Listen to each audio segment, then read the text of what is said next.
Hey guys, it's Jenny Franklin from Traveling Franklins and Lazy Budget Travel Academy.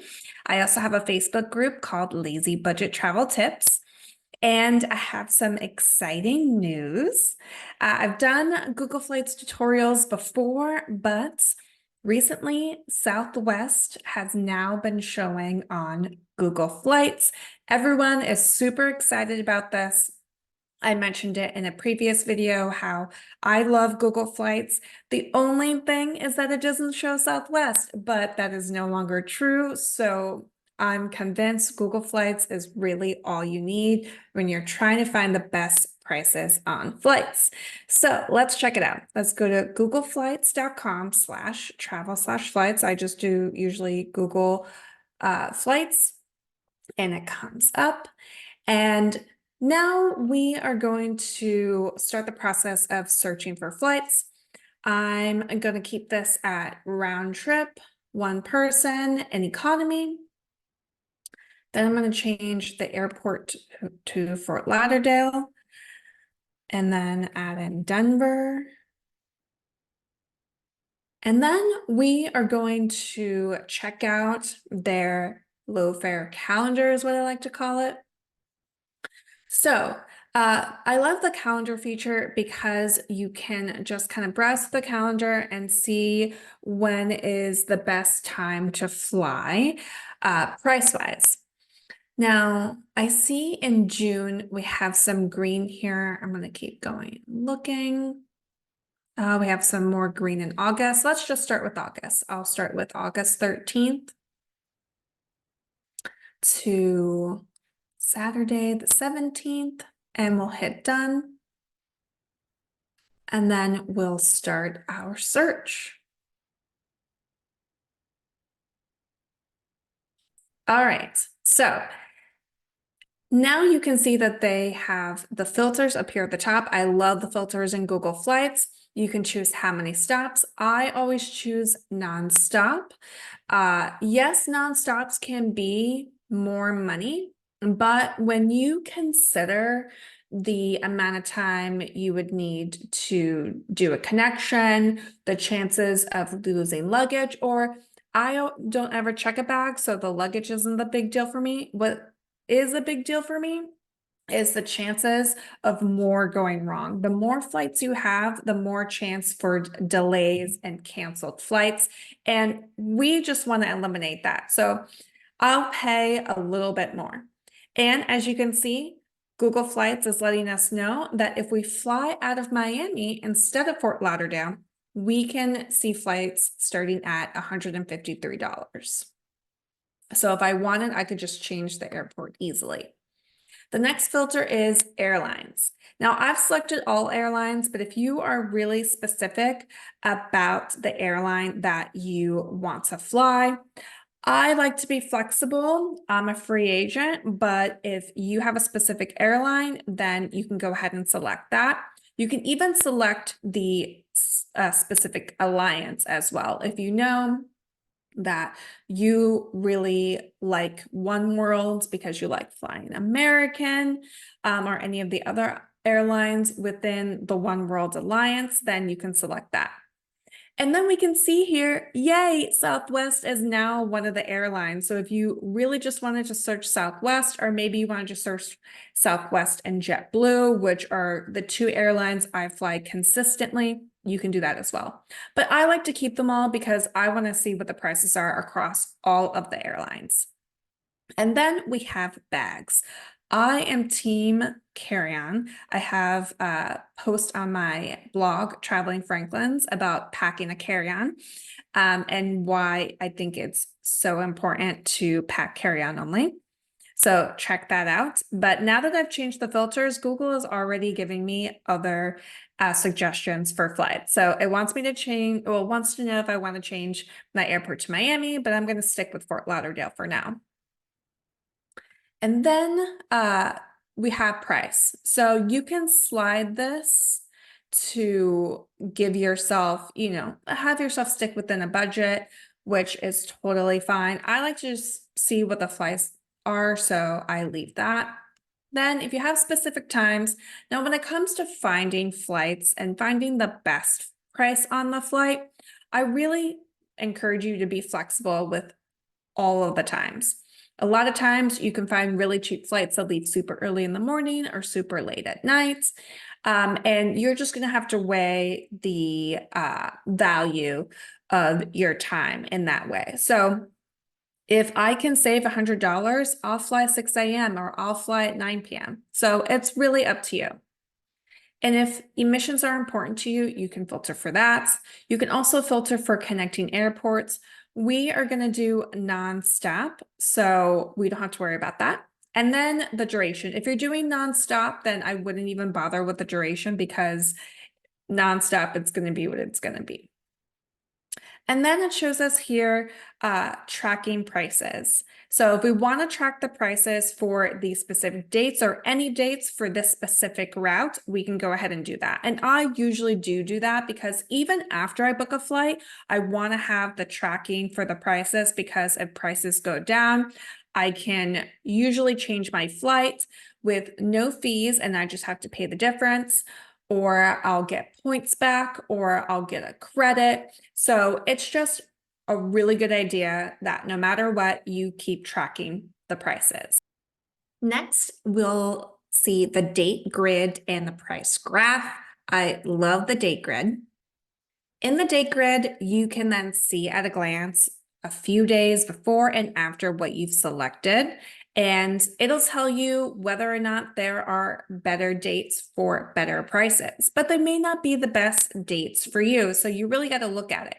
So let's say I wanted to leave Monday, August 12th. I could come back Friday the 16th and pay $336. If I wanted to leave on the 12th, but then come back on the 19th, a Monday to Monday, I could pay $336 as the starting price. So great way to show you what the cheapest is at a glance for the week that you are originally searching for. But if you want to get a more bird's eye view of the months around your dates, like this is showing me August, and it looks like, we are just under 400 pretty consistently. But then if I want to do the end of August, early September, it goes lower. And then if I want to go September 1st through September 5th, then it goes even lower to under 300 to 247. And then it'll shoot up towards the end of September, come back down, shoot back up in October. So it really is really important to be flexible if you want to find the best prices on travel, especially with flights and hotels. It's super important to be flexible, as you can see with the dates grid and the price graph. So really great tools with Google Flights. Now, I noticed that there aren't any Southwest flights here, so I'm just going to remove filter just to see if it comes up, because I just want to show you guys how that works. And now that I've removed the bags filter, which is fine, I can look at bag prices later once I'm looking at specific flights. Then Google is showing me some price predictions, which is another reason why I love Google. So it's telling me that the cheapest time to book is usually later, June 8th through July 30th. And it's telling me that right now prices are currently high. And if I click here, then I can see the full price prediction. And it's showing me that the lowest prices for similar trips to Denver are usually found about 1 to 2 months before takeoff. Prices during this time are 114 cheaper on average. That is really, really great information. Another reason why you want to be flexible. And then it shows me a graph. Now, if I was tracking the prices, I would be getting alerts as well, and it would be showing me a graph for the time that I've been tracking the flights. So another reason why I love Google Flights, really great information that helps me make informed decisions when it comes to booking travel. So now I'm gonna just look at the flights that we have here. So it's still not showing me the Southwest flight. So I'm gonna just uncheck nonstop because again, I just wanna show you guys all of the options and we're gonna wait for it to load. Okay, awesome. So it's showing me the different airlines and the different prices. It's going to show me the best price uh, up at the top as far as like the best departing flights. So they're going to be the nonstop and the best price. So it goes and gives me a prediction on what are the best flights for me. And then I see here again the prediction and the prices are currently high. Then I'll look at other departing flights. And as you can see here, Southwest is showing up. And any of these flights, though, you can go over here and expand, and it gives you even more information about the flight. So we know that this is Southwest. It's departing on Tuesday, August 13th. It's giving us the emissions and the trip price round trip because that's what we selected. So it's going to be 300 round trip. What's great about Southwest is that I don't have to worry about the bag fees here. There are no bag fees. Check bags are free. I still do a carry-on, but the check bags too are free, and that's great information to know. So that's what's really great about Southwest. Now I know why the bag filter eliminated Southwest here, because they don't charge any fees for bags. So when you're searching, if you are interested in seeing Southwest, you probably don't want to have the carry-on bag filter on. Something to keep in mind. So even though 300 is more money than Frontier or United, when it comes to looking at the included bags, because as you can see, there's this little icon here. This is showing that this price does not include a carry-on bag. So actually, if I selected this flight,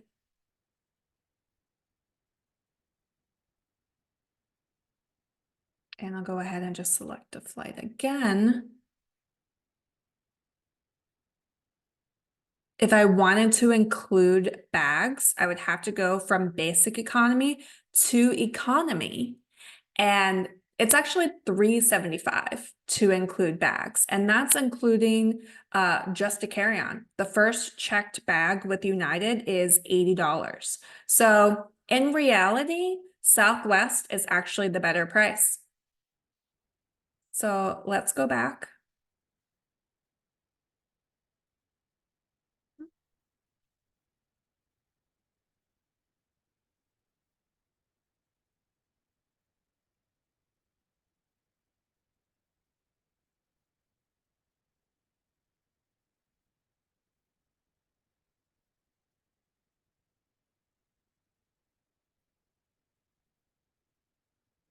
All right, so we're back.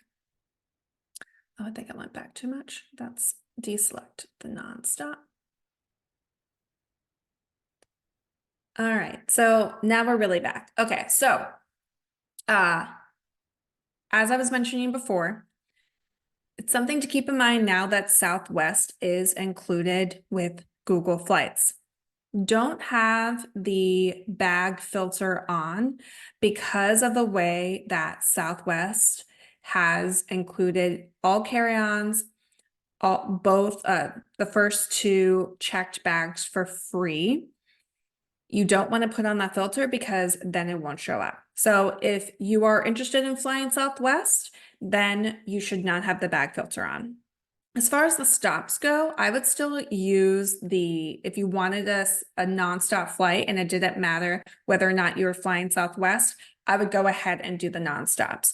It looks like there is no nonstop flight from Fort Lauderdale to Denver during this time on Southwest. So we're just going to keep it off for the purposes of this tutorial. So let's go back and expand this and I'll show you what everything else looks like. So it's showing us that this flight's departing at 6:45 a.m. out of Fort Lauderdale. The travel time for that flight is 1 hour and 45 minutes. Then it's going to land in Atlanta at 8:30 a.m. This is showing me that this is on Southwest metal. That means that this flight is operated by Southwest. If you look at some of the other airlines on here that are part of alliances, Southwest is not, then it might be operated by a different airline. So this section right here is really important when you're looking at other airlines. You want to know what metal or what plane you're actually flying. It shows economy. Everything in Southwest is economy, the type of plane, and the flight number. Now, if we come over here, oh, sorry, I want to show you too. So this is showing that the flight from Fort Lauderdale to Atlanta is 1 hour and 45 minutes. Then you have a 2 hour and 40 minute layover in Atlanta before you can get on your final flight to Denver. Now, 2 hours and 40 minutes, that is plenty of time for you to be able to move from one terminal to the other. Hopefully this flight isn't delayed, because 2 hours and 40 minutes, that's plenty of time for you to kind of like get there without rushing. Now, if this layover was under an hour or even an hour, you could probably do it, but you would be rushing and the flight would have to not be delayed at all. Atlanta is a big airport. So that's totally up to you. I'm usually okay if I'm going to have a connecting flight, which I usually don't, but if I do, 2 hours and 40 minutes is a good cushion. Now it shows me that then I'll get in a flight at 11:10 in Atlanta. That flight to Denver is 3 hours and 10 minutes. It's going to land at 12:20. And that flight again is operated by Southwest in economy on a Boeing 737. And here's the flight number. Now we'll come back over on this side. And this side is going to show me what the leg room is. So Southwest, as we know, that's above average leg room, and it even gives us the inches. Southwest gives you Wi-Fi, but it's for a fee, and they show that here in Google Flights. And it's also telling us as well that if you want to stream like movies or whatever entertainment that Southwest offers, you have to bring your own device. And this is really great information for people because sometimes they don't realize that they'd have to use their laptop, their iPad, or their phone if they want to watch movies. So something to keep an eye out. And then again, the emissions estimate. So if we like this flight, then we would go ahead and select it. Let's go ahead and check another flight just to see what's going on here. Now you can see here, it's the same information. This flight is on United. It's operated by United. This flight as well. Oh, and look, this flight is operated by American. It says that it's operated by American, but Google is telling us that it's often delayed by 30 minutes. So again, Google giving us more information so that we can make an informed decision. So let's go ahead and select this Southwest flight. I click on select flight, and then it takes us to returning flights. Google is going to give me a prediction of the best returning flight based on the information that it has about my search criteria and what other people are searching. And if we expand, we're going to get the same information that we did on the other flight. So if we like this flight, we'll hit select. And then this is where we can go ahead and track pricing for this exact same flight. I usually go ahead and do that because, like I said, if pricing changes, especially if pricing changes with Southwest, it's so easy to be able to get the credit back or getting points back, whatever you decide to do. It says here it's the lowest price, the lowest total price is going to be $300. So when you're booking with Southwest, you have a few options. You have the Wanna Get Away. This is what I buy exclusively. This includes priority boarding for a fee. So you don't get priority boarding, but you can, it gives you the option though to be able to purchase it. Free changes, possible fare difference. That's going to be for all Southwest flights. It doesn't matter which fare you buy. You can always change without any fees, but there might be a fare difference. But the fare difference could be up, could be more, or it can be less. And if it's less, then you'll get money back or you'll get points back.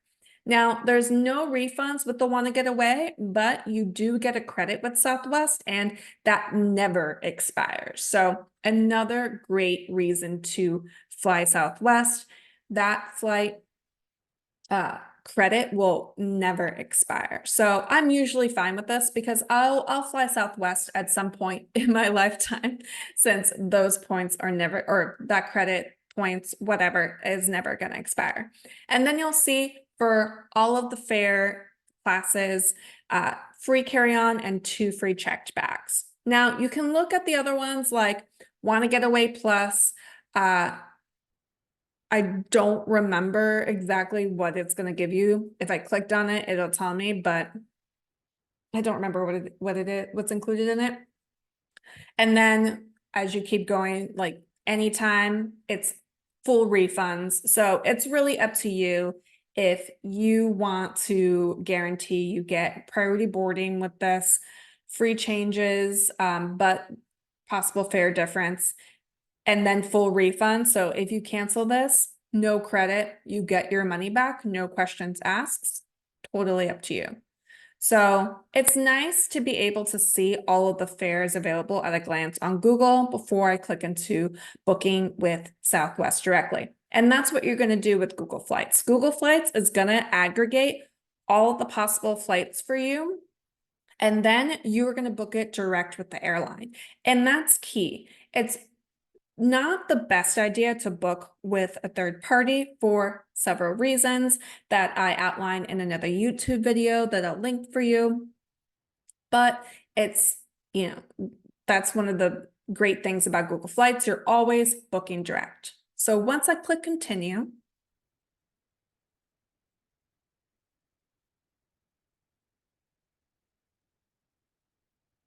it takes me to the Southwest website, and then I'm able to book my flight. So let's see what the options are. So here again is where we would look and pick the flights. It looks like it's not like with the other airlines where it just takes you straight to purchase. You still have to choose your specific flights. So let's go ahead and choose this nonstop, which is interesting because when we looked on Google Flights, it didn't give us that option for the nonstop.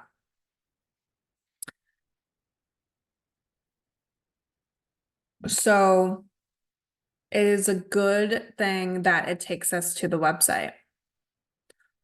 Let's click on this. So this nonstop is at 10:25.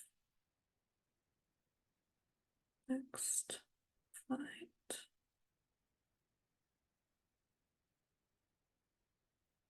And then there's another nonstop at 9:50. Let's select the Wanna Get Away.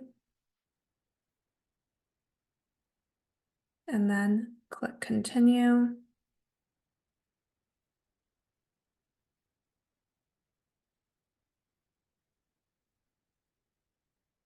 So this flight, which is 2 nonstops, which Google Flights did not show us, totals $311.96. So that's a little bit more than if we would have selected the flights that had connections that Southwest was showing us originally, but it's not that much more. So yes, Google Flights is showing Southwest, which is amazing, but it does look like it doesn't show all of the flights. Now, I do still think that booking with or starting with Google Flights is still the best thing that you should do when you're looking for the best prices on flights. But when it comes to Southwest, as it was previously, you still want to go to the website and double check. Now, we are just going to go back and see if we can see August 13th through the 17th. This is showing 13th through the 17th. These are nonstop flights. We don't have any filters anymore. Yeah, no filters. So let's see. Yeah, that's filter for nonstop only though. It's not showing us that nonstop flight. Yeah, it's not showing the nonstop flight. And this is showing it's from Fort Lauderdale to Denver, Denver to Fort Lauderdale. So yeah, so again, it's still a win that Google Flights now has Southwest available. You always want to start with Google Flights, but when it comes to Southwest, you still need to rely on their actual website. But this is still a big win for us Google Flights lovers. Thank you so much for watching. If you liked this video and you liked the insights that I shared, then you'll love my Facebook group, Lazy Budget Travel Tips. I also have a membership called Lazy Budget Travel Academy. And I also have some freebies that I think you'll love that I'll drop in the video description. So thanks again, and I'll see you next time.